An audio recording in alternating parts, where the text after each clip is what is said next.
अस्सलाम वालेकुम फ्रेंड्स, कैसे हैं आप सब। उम्मीद करती हूँ आप सब खैर खैरियत से होंगे। तो जी यहाँ मैं बना रही हूँ शलजम और गोश्त। तो शलजम और गोश्त जो है ना, ये मुझे वैसे तो है पसंद बहुत ज़्यादा। तो मैं कुकर में बना रही थी, लेकिन मैंने फिर सोचा कढ़ाई में बना लेती हूँ। और जल्दी गालने के लिए मैं आपको बताती हूँ क्या करना है। इसमें मैंने लहसुन, अदरक, प्याज, टमाटर डाल दिए हैं, क्योंकि जब तक ये गोश्त गलेगा ना, तो ये जो नाजुक नाजुक हमारी सब्जियां हैं तो ये तो गल ही जाएगी। तो गोश्त ऐसा है कि कढ़ाई में तो जल्दी नहीं गलता, और कुकर में मैं अक्सर बनाती रहती हूँ, लेकिन आज थोड़ा सा टाइम था तो मैंने सोचा चले ये कढ़ाई में बनाती हूँ, साथ साथ देखती रहूँगी, क्योंकि मैंने 7 बर्तन धोने हैं। तो मैंने सोचा कि मेरी नज़र रहेगी इस पर, मुझे पता चलता रहेगा। तो कोई बात नहीं है, अभी टाइम है तो कढ़ाई में बना लेती हूँ। तो कढ़ाई में मैंने ऐसा किया कि इसमें मैंने प्याज, टमाटर, लहसुन, अदरक के अलावा कुछ भी नहीं डाला। वो इसलिए कि मैं चाहती हूँ कि गोश्त जल्दी गल जाए। तो अगर आप भी चाहते हैं कि गोश्त आप जब बनाते हैं जल्दी गल जाए, तो फिर आप इसमें नमक ना डाला करें। तो नमक डालने से ये होता है कि गोश्त ना जल्दी नहीं गलता और थोड़ी सी देर हो जाती है। यहाँ पर मैं सोच रही थी कि चलिए साथ साथ मैं बर्तन भी धो लेती हूँ, क्योंकि अगर किचन से बाहर निकल जाती हूँ किसी और काम में बिज़ी हो जाऊँगी और मैं गोश्त को भूल जाऊँगी। क्योंकि अभी बर्तन भी काफ़ी सारे पड़े हुए थे गंदे, तो मैंने सोचा धो लेते हैं। और वैसे भी इस रात को सोने से पहले ना हमें अपने किचन को साफ़ सुथरा कर लेना चाहिए। इससे ये होता है कि एक तो कॉकरोच और चूहे भी नहीं आते ना।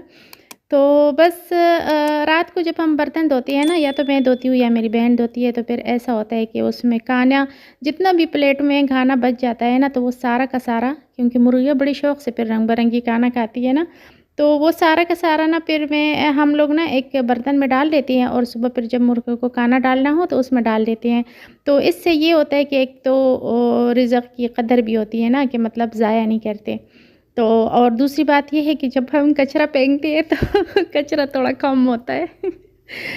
तो ये भी फ़ायदा होता है ना, 2 फ़ायदे हो गए यहाँ। यहाँ पर आप सोच रहे होंगे कि बर्तन धोने का तरीका बता रही है। नहीं, बिल्कुल भी नहीं, ऐसा नहीं है। लेकिन आजकल ना मुझे समझ ही नहीं आ रही, वीडियो बनाना भी ज़रूरी है, ये भी एक जॉब है। अगर इसमें मैं छुट्टी करती हूँ तो मेरा चैनल ख़राब हो सकता है, इसलिए मैं इसमें छुट्टी नहीं करना चाहती। लेकिन आजकल आपको तो पता है जैसे मेरे हालात चल रहे हैं, तो मैं ज़हनी तौर पर ना पता नहीं क्या हो गया, मेरा ज़हन काम ही नहीं कर रहा। मैं क्या करूँ, मैं कैसे वीडियो बनाऊँ, मैं क्या बोलूँ। तो मुझे ना बस समझ नहीं आ रही, चीज़ें भूल जाती हूँ, बातें भूल जाती हूँ। मुझे समझ नहीं आ रही, तो मैंने सोचा चलिए बर्तन धो के आपको दिखा देती हूँ। वैसे भी जो मेरे अच्छे अच्छे फ्रेंड्स हैं ना, तो मुझे सपोर्ट करने के लिए मेरे बर्तन भी देख लेंगे। तो ऐसा है कि बर्तन वैसे भी काफ़ी सारे जमा हुए हुए थे, तो मैंने सोचा कि जब मैं इसको धोऊँगी तो आप लोग के साथ बातें भी कर लूँगी, और आप लोग के साथ बात करना तो वैसे भी मुझे पसंद है, मुझे अच्छा लगता है। तो बस इस वजह से ना मैंने फिर बर्तन धोते हुए भी वीडियो बना ली है। तो ऐसा होता है, पहले ऐसा होता था ना कि मैं जब कोई खाना बनाती थी या मैं कोई भी काम करती थी तो मैं उसकी वीडियो बनाती थी। लेकिन अब हर काम, हर चीज़ से मैं वीडियो नहीं बना सकती, मुझसे होता नहीं है। मैं कोई काम करती हूँ तो मैं कई बार सोचती हूँ कि मैं इस वीडियो बनाऊँ, लेकिन कई बार खाना बनाती हूँ तो मैं कहती हूँ वीडियो बनाओ, लेकिन फिर मेरा दिल नहीं करता। जैसे दिल अंदर से ना मर गया मर गया और बेजान सा हुआ है, बिल्कुल भी नहीं करता दिल। बहुत ज़्यादा हिम्मत करके आप लोग के साथ बात कर लेती हूँ, क्योंकि आप लोग के साथ मैं बात नहीं करूँगी तो तब भी मैं बहुत ज़्यादा परेशान हो जाती हूँ। तो जब बात कर लेती हूँ ना थोड़ी देर, तो उससे ना मैं अच्छा महसूस करती हूँ। तो जी यहाँ पर ना मेरे बर्तन थोड़े थोड़े साफ़ हो गए, आधे रह गए। तो ये जो मेरा है ना, ये बर्तन धोने वाला जो ये फ़ोम है, तो मैं गई थी बाज़ार, और 2 दफ़ा मैं गई हूँ और इसको मैं भूल जाती हूँ। हालाँकि मैं ना किचन में मेरी वो पड़ी हुई है, एक कॉपी मैंने रखी हुई है, तो जो मुझे चीज़ याद आती है मैं फ़ौरन उसमें लिख लेती हूँ, ताकि जब मुझे बाज़ार जाना हो तो मैं भूल जाऊँगी चीज़ें। लेकिन फिर भी ना मैं इसको लिखना भी मैं भूल गई थी, और ये ख़त्म हो गया, ख़राब हो गया बिल्कुल। इससे बर्तन धोना काफ़ी मुश्किल हो गया, लेकिन भूल जाती हूँ इसको लाना। तो इस दफ़ा मैं सोच रही हूँ कि चले, मैं दिन को सोच रही थी राहिल आएगा ना स्कूल से, तो उसको मैं भेज दूँगी, मंगवा लूँगी दुकान से, लेकिन फिर मैं भूल गई हूँ। रात हो गई थी, अंधेरा हो गया था, तो अंधेरे में फिर बच्चे को नहीं भेज सकती थी।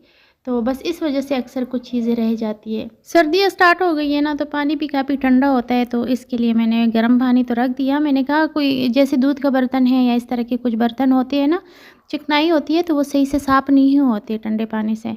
तो इसके लिए मैंने चूल्हे पर पानी चढ़ा दिया कि वो गर्म हो जाए। लेकिन बर्तन धोते धोते ना मुझे ज़रूरत उसकी नहीं पड़ी, मैंने ऐसे ही बर्तन धो लिए और पानी भी गर्म हो गया। तो बर्तन धोना ना मैं जब भी बर्तन धोती हूँ या मैं कपड़े धोती हूँ तो मैं सारे कपड़े मेरे गीले हो जाते हैं, क्योंकि मैं जल्दी जल्दी में धोती हूँ, मुझसे आराम से कोई काम ही नहीं होता। मैं बोर हो जाती हूँ, किसी और को भी मैं स्लो काम करती हुई खैर यहाँ पे तो मैंने थोड़ी सी स्पीड भी बढ़ाई है, अब इतनी भी तेज़ नहीं धोती कि आप कहे कि ये तो बहुत ज़्यादा जो है ना बहुत तेज़ धोती है। तो इस तरह नहीं है, जो धोती तो मैं जल्दी में हूँ, लेकिन यहाँ मैंने वीडियो की थोड़ी सी स्पीड भी बढ़ा दी। बार बार कह रही हूँ मुझे रोना है, मुझे रोना है, तो रो लो। मैं बोर हो रही हूँ ना। तो जब कोई बोर होता है तो रोता है। नहीं रोने से टाइम पास होता है मेरा। तो फिर रो लो। नहीं आ रहा ना नहीं आ रहा। प्याज काटो फिर तुम्हें रोना आ जाएगा। नहीं दूसरा वाला शायद कुछ करके जब रोना आता है। अजीब बात है मिनाल, क्या हो गया, क्यों रोना आ रहा है? क्योंकि मुझे हंसी आ रही है, मुझे हंसी आ रही है, उसमें मेरे पेट दर्द कर रहा है, पेट में मेरे दर्द आता है, इसमें मेरा मुझे रोना आ रहा है, मुझे रोना आ रहा है, तो मुझे हंसी आ रही है, तो मुझे हंसी आ रही है, तो पेट दर्द कर रहा है, पेट दर्द है, तो मुझे रोना आ रहा है। ये कौन सी बात हुई भाई? क्या करोगी? मैं कुछ खाने का टेस्टी सा बनाऊंगी। मैंने वीडियो देखी थी, इसमें नींबू की तरह जो नहीं होता है, नींबू की तरह वो बनाया था, इतना टेस्टी लग रहा था, मैं वो बनाऊंगी। ओके। अच्छा, थोड़ी सी दाल चाहिए, उसको धोना है। यहाँ पर गोश्त गल गया है और इसमें ना थोड़ा थोड़ा सा पानी है, तो इसको ये पानी जब इसका ड्राई हो जाएगा तो इसमें मैं ऑयल डाल दूँगी और मसाले और नमक, तो अच्छी तरह से भून लूँगी, ताकि जो इसमें मैंने टमाटर प्याज जो लहसुन जी चीज़ें डाली थी ना, तो वो अच्छी तरह से इसमें पक जाए। और उसके बाद फिर इसमें मैं शलजम डालूँगी और दोबारा से पानी डाल कर ना, तो शलजम भी ताकि इसमें पक जाए। तो फिर हमारा सालन जब तैयार होगा तो उसके बाद जो बाकी चीज़ें डालनी होगी वो मैं डाल दूँगी। और जो है मेरा शलजम जो है ना, बच्चे शौक़ से खाते नहीं हैं, तो फिर गोश्त में जब डाल लेती हूँ, गोश्त या क़ीमे में, तो उससे ये होता है कि इसका जायका अच्छा हो जाता है ना, तो फिर भी थोड़ा सा खा लेते हैं। वरना अगर वो नहीं भी खाते ना, क़ीमा या गोश्त बच्चे खा लेते हैं, तो शलजम फिर मैं ख़ुद खा लेती हूँ, क्योंकि जो सालन है ना, या इसका शोरबा हुआ या इसका जो है ना गोश्त क़ीमा, तो उसमें भी शलजम की ताकत चली जाएगी। तो चले कोई बात नहीं है, बच्चों का इसका फ़ायदा फिर भी होगा अगर वो नहीं भी खाएँगे तो। जब किसी को खून की कमी होती है ना, तो शलजम खाने से खून की कमी भी पूरी हो जाती है।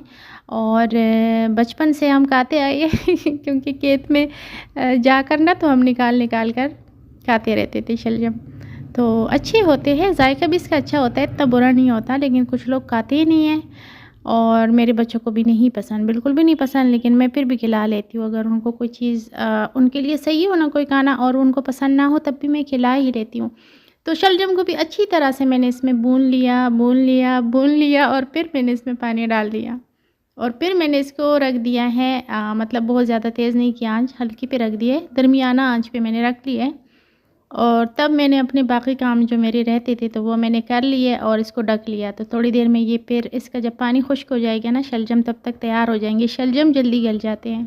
तो जब तक खाना पड़ा हुआ था ना चूल्हे पर, तो तब मैं किचन में ही काम करती रही हूँ, क्योंकि आजकल मेरा खाना भी जल जाता है, अक्सर रह जाता है, भूल ही जाती हूँ, दूध गिर जाता है, खाना जल जाता है, पता नहीं सब कुछ उल्टा ही चल रहा है। तो इसमें मैंने सिर्फ 2 ही मिर्चें डाली, ज़्यादा नहीं डाली, क्योंकि बाकी जो मिर्चें हैं ना वो मैंने काट के रखी हुई, मैं इसके ऊपर डालूँगी। और अपने बागीचे का धनिया और मैंने मिर्ची, खैर मेरे बागीचे की मिर्ची तो नहीं हुई है, वो अभी बहुत छोटी हैं, लेकिन जो धनिया है वो मेरे बागीचे का है, तो वो ना मैंने छोटा छोटा काट कर इसके ऊपर डाल दिया और ऊपर से गरम मसाला भी छिड़क देंगे और फिर इसको रख देंगे। और फिर जब रोटी बनाएंगे तो फिर तो खा लेंगे, लेकिन जो मेरे बर्तन रहते हैं तो सबसे पहले मैं वो तो धो लूँ ना, क्योंकि वो भी इंतज़ार कर रहे हैं, ताकि सारे के सारे ना ख़त्म हो जाए, साफ़ सुथरे हो जाए, तो फिर ना बाकी क्या करेंगे, काम करेंगे। शाम के टाइम हमें सोने की भी जल्दी होती है ना, क्योंकि सुबह स्कूल जाना होता है बच्चों ने, तो बस इसलिए मेरी कोशिश होती है कि हम 8 बजे ना तकरीबन हम शाम का खाना खा लेते हैं, 8 बजे खा लेते हैं। तो फिर ऐसा होता है, क्योंकि जैसे अगर हमें सोने जाना हो तो फ़ौरन अगर खाना खा के जाए तो वो भी सही नहीं है हमारे सेहत के लिए और बच्चों की सेहत के लिए भी। तो थोड़ा सा खाना हज़म हो जाए तो फिर जाए। तो फ्रेंड्स, मैं एक दफ़ा फिर आपसे रिक्वेस्ट करूँगी कि प्लीज़ जब आप लोग नमाज़ पढ़ते हैं ना और अपने लिए दुआ करते हैं, अपने बच्चों के लिए दुआ करते हैं, तो प्लीज़ मेरे लिए भी और मेरे बच्चों के लिए भी दुआ किया करें। क्योंकि पता नहीं आगे और क्या होने वाला है, अच्छा बुरा जो भी है अल्लाह ताला ने जो किस्मत में लिखा है तो वो तो हो ही रहेगा, लेकिन दुआओं से किस्मत बदल सकती है। मैं अपने लिए भी दुआ कर रही हूँ और आप भी मेरे लिए दुआ अगर करेंगे तो कोई पता नहीं होता किसकी दुआ कबूल हो जाए। अक्सर हमारी अपनी दुआएं हमारे लिए कबूल नहीं होती, लेकिन किसी से के दिल से ना हमारे लिए बहुत ही अच्छी नीयत से और दिल से हमारे लिए कोई दुआ करता है तो कबूल हो जाती है। हमारी अपनी दुआएं भी हो सकता है कबूल हो गई हो या हो रही हो, लेकिन हमें नहीं समझ आती। अक्सर ऐसा होता है जो हमारे लिए होता है ना, हमारे साथ हो रहा होता है, हमें लगता है वो अच्छा नहीं हो रहा, लेकिन वही हमारे लिए बेहतर होता है। और टाइम गुज़रने के बाद ना हमें पता चलता है कि हाँ, वो हमारे लिए बेहतर था, लेकिन वक़्ती तौर पर हमें ऐसा लगता है कि हमारे लिए अच्छा नहीं है, अगर ऐसा ना होता तो अच्छा होता। बस मैं चाहती हूँ ना कि हमारी ज़िंदगी आसान हो जाए, हमारी ज़िंदगी की मुश्किलें ख़त्म हो जाए। जो हमें तकलीफ़ देने वाले लोग हैं वो ज़िंदगी में दोबारा कभी नज़र ना आए, कभी नज़र ना आए। ये मेरी दुआ है और आप सब ने आमीन कहना है इस पर। तो अल्लाह करे कि क्योंकि मुझसे ज़्यादा मुझे ना अपने से ज़्यादा मुझे मेरे बच्चों की फ़िक्र है। मैं चाहती हूँ इनकी ज़िंदगी में कभी कोई मुश्किल ना आए। तो बस और इसके अलावा मैं कुछ नहीं कह सकती। तो जी, बातों-बातों में ना बर्तन भी सारे धुल गए हैं और बस थोड़े से रह गए हैं। तो वीडियो उसकी भी बनाई थी, ऐसा नहीं है कि उसकी नहीं बनाई थी, लेकिन फिर मैंने सोचा कि बहुत ज़्यादा हो गई है वीडियो, इतनी ज़्यादा लंबी वीडियो नहीं होनी चाहिए, आप लोग बोर हो जाएँगे। अब आप लोग को बोर तो नहीं करना ना, तो चलिए जी, आप लोग जब अपने लिए दुआ करते हैं ना तो प्लीज़ मेरे लिए और मेरे बच्चों के लिए किया करें।